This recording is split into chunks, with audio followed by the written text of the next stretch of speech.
Alors bonjour, ici François Poisson pour Télécœur. Je suis en ce moment avec Madame Diane Desrosiers, qui est la présidente de la Guilde de Courtepointière, les Doigts de Fée de Nicolette. Nous sommes au Centre des Arts populaires de Nicolette. Bonjour Madame. Bonjour. Vous allez bien? Très bien. Nous sommes devant une de vos œuvres. Oui, la chaloupe de Marco, Qui est Marco? mon petit-fils. Il fait souvent la chaloupe? Oui, il aime la pêche. Là, il a gardé la pause pendant combien de temps pour que vous fassiez ça, là? Non, il ne savait pas, ça a été son cadeau de Noël. Ah bon, puis là, il vous l'a prêté. Oui, pour que je puisse l'exposer. Là, est-ce que c'est sur son lit habituellement? Ou? Oui, Mon Dieu, vous en avez fait beaucoup des cadeaux comme ça? à chaque année, chacun, oui, j'en fais. La majorité, on les donne en cadeau. Hein. Question traditionnelle, ça prend combien de temps faire une affaire de même? Ça prend beaucoup d'heures. Si on dit le nombre d'heures, on va passer pour folle. Alors, exemple, celle-là qu'on fait tirer, là, j'ai compté 250 heures de travail. On est 15 femmes dans la guilde et on a tous travaillé à ça. On l'a piqué à la main. Alors, à 10 piastres de l'heure, c'est pas cher. Qui c'est qui vous paye ça, ce tarif-là? Personne, on l'a fait tirer, là. On la donne. Et là, le but de cette journée-là, en fait, c'est 3 jours. Hein?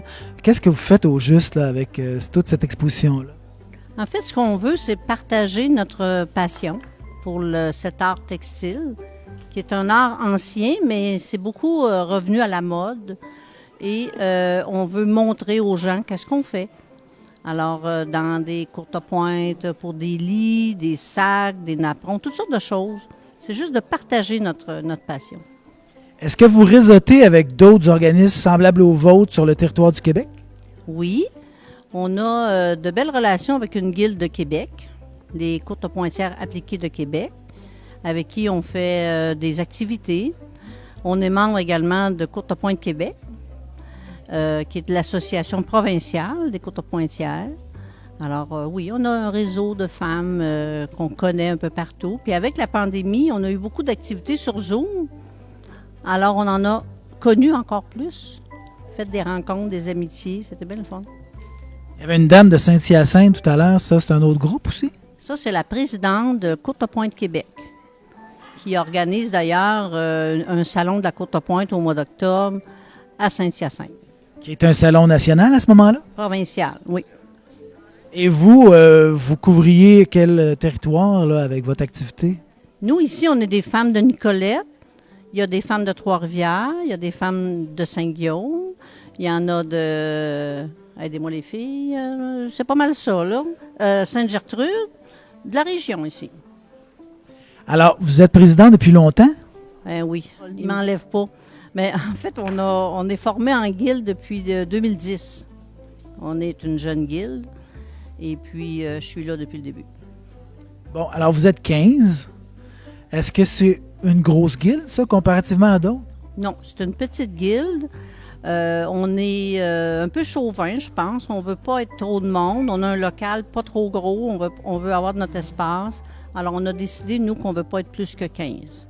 Alors, selon, des fois, il y a des dames qui le laissent. Il y a quelqu'un qui va remplacer, mais on reste à 15 pour l'instant. Mais il y a des guildes de 100 membres. Là, des guildes qui sont très... Ils ont plus de population, ils ont plus de gens. Nous, S'ils font une courte pointe à 100, ça va aller plus vite.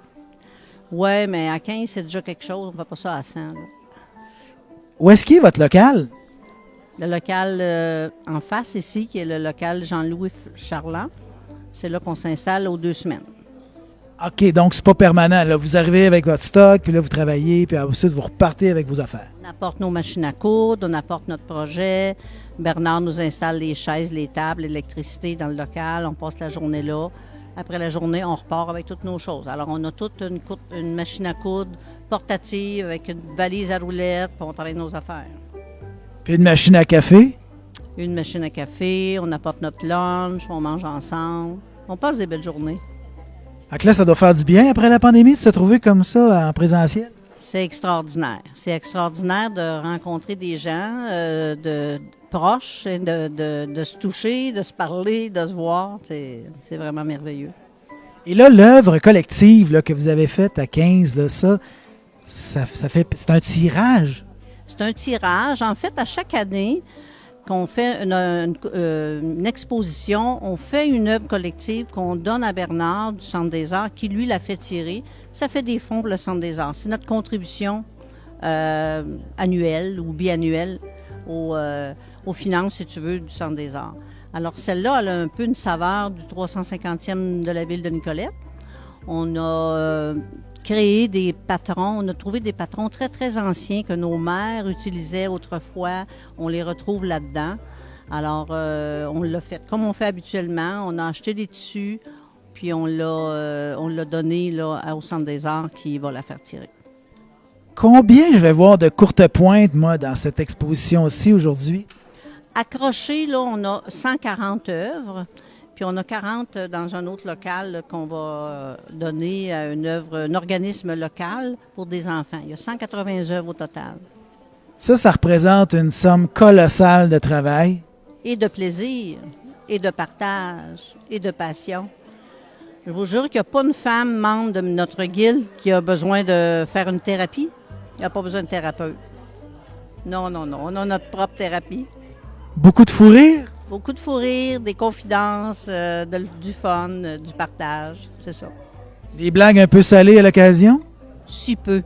Peut-être Joanne, des fois, en fait, là, mais on l'endure de même. Hey, vous allez me donner le goût d'aller parler à Joanne. Ben, merci beaucoup, Madame Desrosiers, puis je vais aller visiter tout ça. Merci. Merci. Alors voilà, c'était Télécœur qui est au Centre des Arts populaires et on va visiter l'exposition.